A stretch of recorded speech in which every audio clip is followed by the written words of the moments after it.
সালাম আলাইকুম। সাদেকসে স্বাগত জানাচ্ছি নতুন ভিডিওতে। এই ভিডিওতে আমরা ষষ্ঠ শ্রেণী অনুশীলনী 1.2 এর কাজ নিয়ে কাজ করব। আমাদের বিষয়বস্তু হচ্ছে সহমৌলিক। তাহলে চলো শুরু করি। পাঠ্য বইয়ের পৃষ্ঠা নাম্বার 7-এ এই কাজগুলো আমরা পাবো। পৃষ্ঠা হচ্ছে 7। আমাদের প্রশ্ন হচ্ছে নিচের জোড়াগুলোর কোনগুলো সহমৌলিক নির্ণয় করো।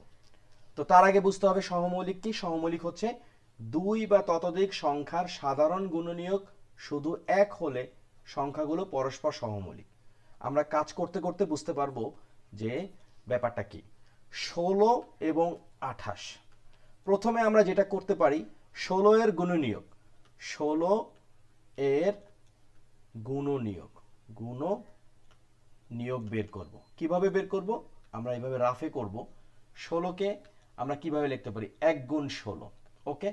2 গুণ 8, তাও 16। 3 দ্বারা যাবে না, 4 দ্বারা যাবে। 4 গুণ 4 মানে 16। 5 দ্বারা যাবে না, 6 দ্বারা যাবে না, 7 দ্বারা যাবে না, 8 দ্বারা যাবে। 8 অলরেডি লিখছি। 8 গুণ 2 বা 2 গুণ 8 একই কথা। তাহলে 16 এর গুণনীয়ক কি? 1 2 4, দুইবার আছে, একবার নিব। 8 এবং 16, ওকে। এরপরে হচ্ছে কি 28। 28 এর গুণনীয়ক একই কাজই আমরা করব। 28 এর ক্ষেত্রে এই হচ্ছে 28, কি লিখতে পারি? 1 গুণ 28, 2 গুণ 14, এটাও 28। 3 যাবে না, 4 যাবে না, 4 যাবে, 4 7 28, 5 6 7, এই যে 7 আছে। তাহলে 28 এর গুণনীয়ক কি? 1 2 4 7 14 এবং 28। এখন আমাদের মূল ব্যাপারটা হচ্ছে যে সহমৌলিকের যে সংজ্ঞাটা আমরা পড়লাম, কি লেখা আছে? যে দুই বা ততোধিক সংখ্যার সাধারণ গুণনীয়ক এক হলে সংখ্যাদ্বয় পরস্পর সহমৌলিক। এখন এখানকার সাধারণ গুণনীয়ক কি? 16 এবং 16 ও 28 এর সাধারণ গুণনীয়ক, তাই না? গুণনীয়ক কি? এই 1 আছে, লিখলাম 1। 2 আছে, লিখলাম 2। 4 আছে, লিখলাম 4। 8 নাই, 16 নাই।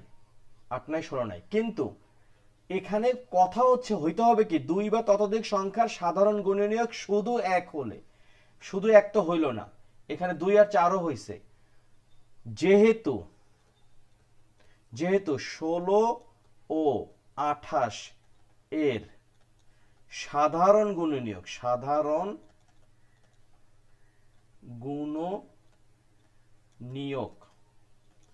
শুধু এক নয়, কাজেই 16 ও 28 সহ মৌলিক নয়। ওকে, ভেরি সিম্পল। তার মানে ক নাম্বারটা ডান, যেটা সহমৌলিক না। আমাদেরকে বলছে এখান থেকে সহমৌলিক বের করার। তো চলো খ করে ফেলি। নাম্বার খ, আমাদেরকে বের করতে হবে 27 এবং 38-এর সহমৌলিক কিনা। প্রথম কথা হচ্ছে 27-এর, আমরা 27 এর গুণনীয়ক বের করব। কিভাবে বের করব? সিম্পল ব্যাপার। 27-কে আমরা কি লিখতে পারি? 1 গুণ 27, 2 দিয়ে যাবে না যেহেতু 27 একটা বেজোড় সংখ্যা। 3 থেকে লিখতে পারি 3 9 27। 4 যাবে না, 5 যাবে না, 6 যাবে না, 7 যাবে, যাবে না, 8 যাবে না, 9 যাচ্ছে। তার মানে হচ্ছে 1 3 9 27। তারপর এটা কি 38। 38 এর গুণনীয়ক। 38 এর ক্ষেত্রে আমরা কি লিখতে পারি? 1 গুণ 38, 2 গুণ 19, আর যাবে না। তার মানে 1 2 এবং 19 ও 38। এখান থেকে আমরা এখন কি বুঝতে পারি? আমরা লিখতে পারি 27 ও 38 এর সাধারণ গুণনীয়ক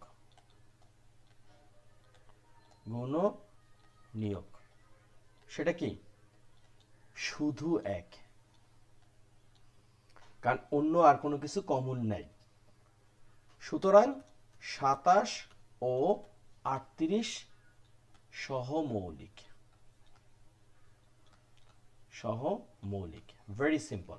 কারণ প্রশ্নেই লেখা আছে নিচের জোড়া সংখ্যাগুলোর কোনগুলো সহমৌলিক নির্ণয় করো, আর সহমৌলিকের সংজ্ঞা হচ্ছে দুই বা ততোধিক সংখ্যার সাধারণ গুণিয়ক শুধু এক হলে সংখ্যাগুলো পরস্পর সহমৌলিক। তো এখানে সাধারণ গুণিয়ক হচ্ছে এক। এরপর হচ্ছে আমাদের গ নাম্বার। গ নাম্বারে হচ্ছে 31 ও 43 সহমৌলিক কিনা বের করতে হবে। এটা খুবই সহজ, কারণ 31 এবং 43 উভয় হচ্ছে মৌলিক সংখ্যা। তো মৌলিক সংখ্যার সাধারণ গুণনীয়ক কি হইতে পারে? আমরা যদি লিখি যে যে 31 এর গুণনীয়ক, তাই না? গুণনীয়ক কি হবে সেটা? 1 এবং 31, কারণ মৌলিক সংখ্যা শুধুমাত্র ওই সংখ্যা এবং এক দ্বারাই ভাগ করা যায়।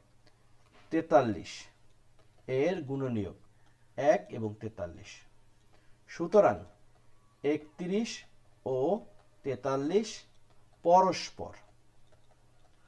পরস্পর কি সহমৌলিক।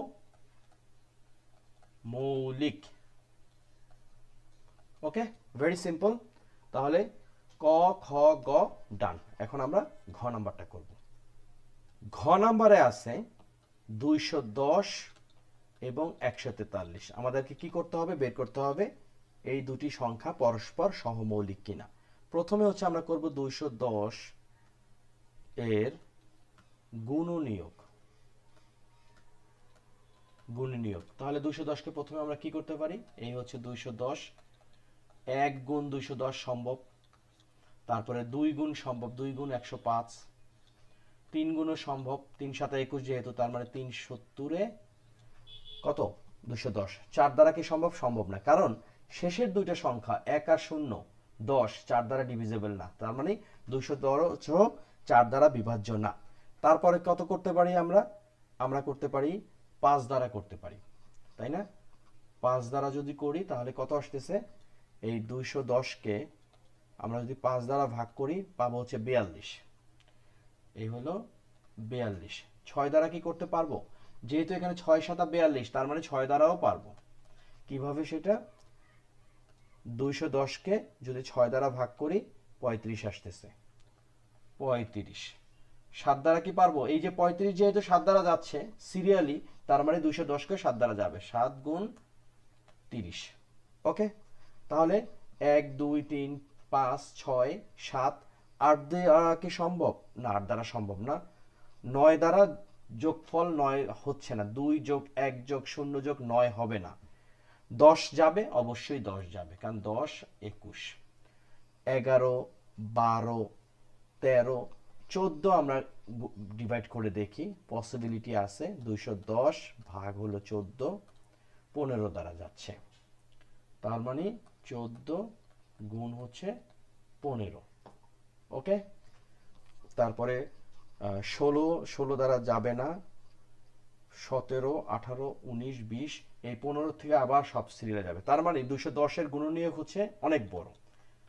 1 2 3 5 6 7 10 14 15 21 30 35 42 70 105 210। ওকে, এখন আমরা বের করব 143 এর কি গুণনীয়ক।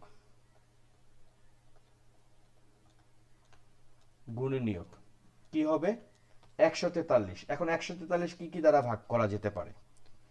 আমাদের প্রথম কথা হচ্ছে গিয়ে 143 ক্ষেত্রে আমরা যেটা করতে পারি, এই হচ্ছে 143। প্রথম কথা হচ্ছে 1 গুণ 143, ঠিক আছে। 2 দ্বারা যাবে না, কারণ বিজোড় সংখ্যা। 3 দ্বারা যাবে না, কারণ 3 আর 4 হচ্ছে 7, 7 আর 1 8। যোগফল যেহেতু 3 দ্বারা ভাগ যাবে না, তার মানে এটাও 3 দ্বারা যাবে না। 4 হবে না, যেহেতু বিজোড় সংখ্যা। 5 6 7 8, 8 না 9, 9 7 আর 3 হচ্ছে কি 3 আর 4 7 আর 1 8, তার মানে 9 যাবে না, 10 যাবে না। 11 ক্ষেত্রে গিয়ে আমরা একটা ভাগ করে দেখতে পারি, 143 ভাগ হচ্ছে 11, পাচ্ছি 13। 11 গুণ 13, ওকে, 12 13 তো চলে আসছে। তার মানে এটার সাধারণ এর গুণনীয়ক হচ্ছে 1, 11, 13, 143। এখন দেখি কোনটা সিমিলারিটি আছে। এখানে 1 কমন আছে, তারপরে 11 কি এখানে আছে, নাই। 13 কি এখানে আছে, নাই। ইন্টারেস্টিং ব্যাপার, এটা কিন্তু একটি সহমৌলিক। যেহেতু যেহেতু 210 ও 143 এর সাধারণ গুণনীয়ক 1, তাই সংখ্যা দুটি পরস্পর সহমৌলিক। কারণ আমরা জানি যে 2 বা ততোধিক সংখ্যার সাধারণ গুণনীয়ক শুধু 1 হলে সংখ্যাগুলো পরস্পর সহমৌলিক। তো এই ছিল আজকের ভিডিও। আমরা আজকে পৃষ্ঠা নাম্বার 7-এর কাজ 3-এর নিচের জোড়া সংখ্যাগুলোর কোনগুলো সহমৌলিক নির্ণয় করলাম। তো এই পর্যন্তই আজকে। তোমরা সবাই ভালো থাকো, সুস্থ থাকো এবং অঙ্কগুলো অধিক পরিমাণে প্র্যাকটিস করার চেষ্টা করবে। Thank you.